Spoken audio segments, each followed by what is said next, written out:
I had summarised the purpose of the report as being to bring nuanced understanding of religion into closer dialogue with discussion of security and local, national and international community. You'll notice that on the slide, these three concepts, religion, security and community, are all in inverted commas.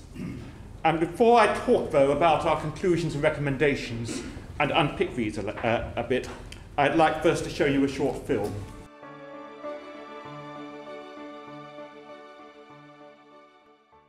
There have been two elements to the project, as well as the leadership element which has generated this Religion, Security and Global Uncertainties report, which we are promoting at this and at other public events.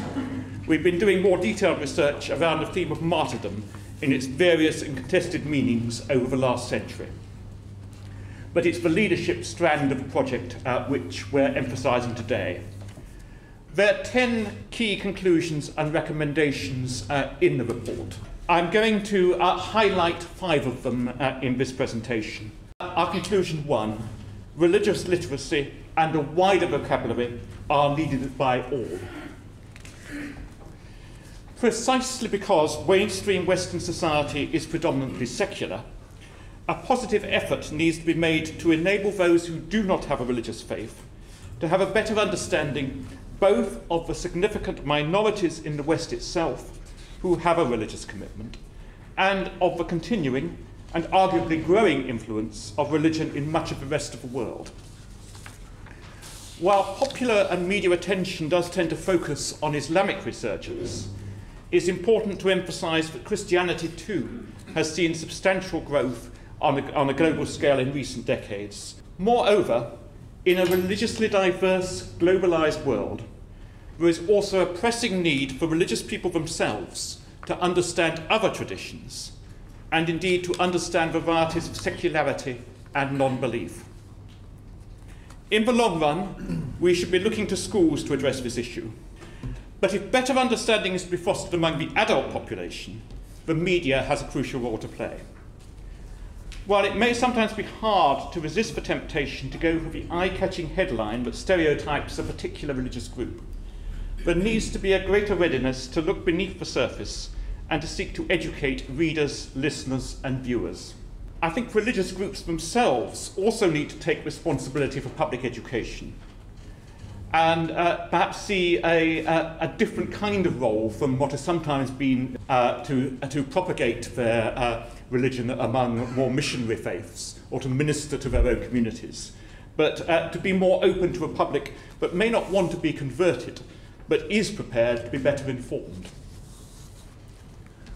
All this matters because a negative dynamic in which religious people are feared because they are not understood and themselves feel threatened and embattled by an uncomprehending society is a climate in which insecurity and consequent extremist ideas and actions can fester.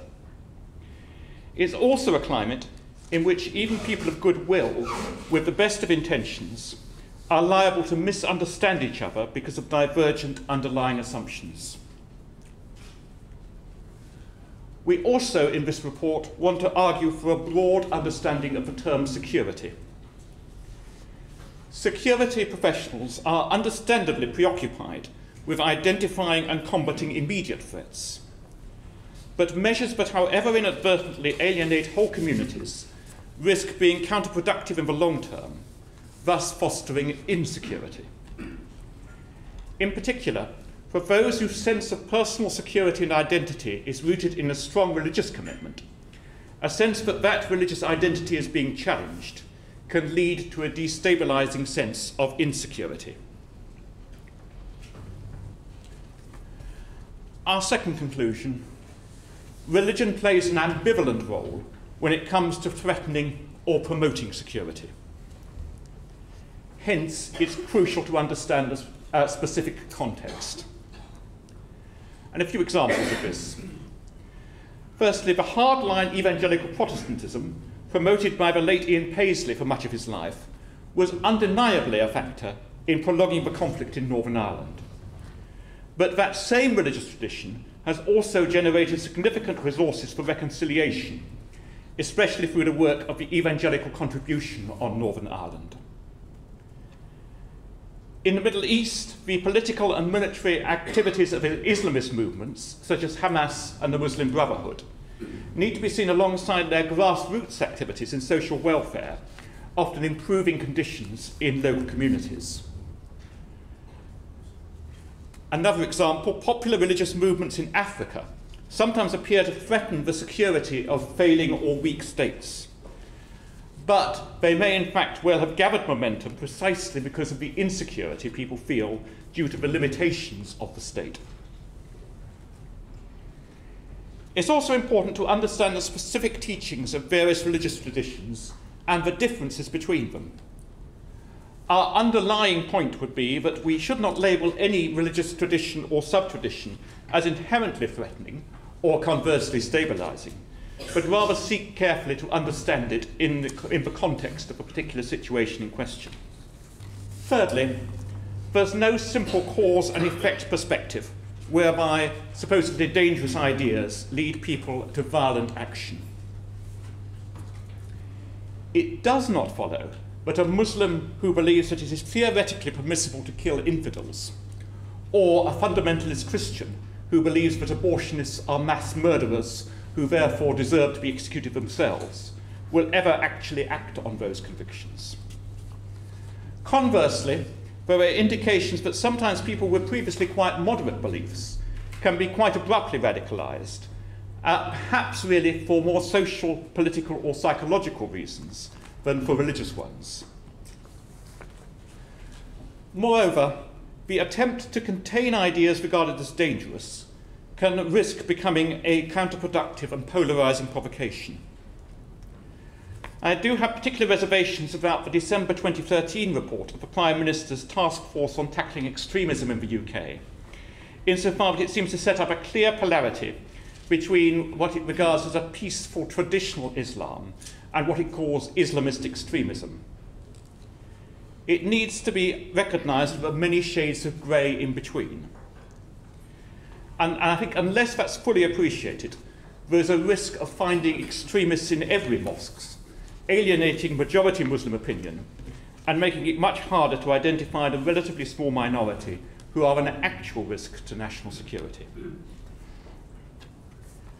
A further factor that is apparent from some of our recent work is the outrage of many Muslims at Western interventions in the Islamic world, which are seldom justified or explained in ways that they can accept.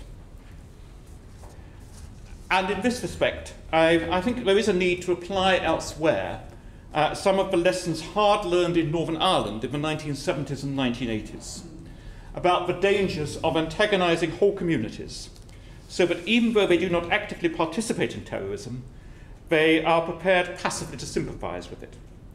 Conclusion 7 on the report: religious leaders are potentially effective agents for overcoming community tensions. Nevertheless, project participants had the impression both that they are an underutilised resource and that when and where they do take positive initiatives, these tend to be underreported. Our point is that despite the risks and obstacles, such relationships are worth exploring, and when they work well, can pay considerable dividends. To apply a Northern Ireland parallel again, one thinks of the crucial contribution of Harold Good and Alec Reid to the peace process when they witnessed the decommissioning of IRA weapons in 2005. Also in 2005 in Bradford, effective collaboration between religious leaders and other key community figures helped to avert any local unrest following the 7/7 attacks in London. But if successes of this kind are to become more widespread, we come back to the need for a more informed understanding of religion in secular government at both local and national level. Without such knowledge, there is a danger of choosing collaboratives who are not sufficiently representative of the communities they purport to lead, and thereby increasing rather than reducing fragmentation and alienation. And in relation to the media, there is a need to be more prepared to report positive stories of reconciliation and cross-community collaboration. The final conclusion I want to comment on particularly, conclusion 8. Academics and policymakers need to develop long-term strategic partnerships informed by proper knowledge of their respective capabilities and requirements. The starting point of this project was a sense that academics' insights in this field were being very imperfectly communicated and implemented. I now understand perhaps better than I did when I planned this work 3 years ago that we are in fact operating in different cultures and with different sets of imperatives. But one possible model is indicated by the History and Policy Organisation, which posts short papers by academics on its website and runs regular seminars.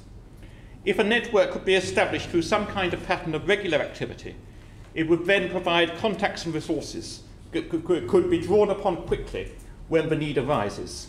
So I conclude by saying that I'm conscious that this report and presentation do not provide any easy or instant answers for those seeking to combat radicalisation and terrorism. They are, however, offered as a basis for longer-term strategic thinking and action about processes for reducing such challenges in the future. The report also points to ways of reducing religious and cultural tension and misunderstanding here in Britain, and to fostering attitudes in the predominantly secular West that will make it more at ease with a majority world in which religion remains a potent force. Thank you very much for your attention.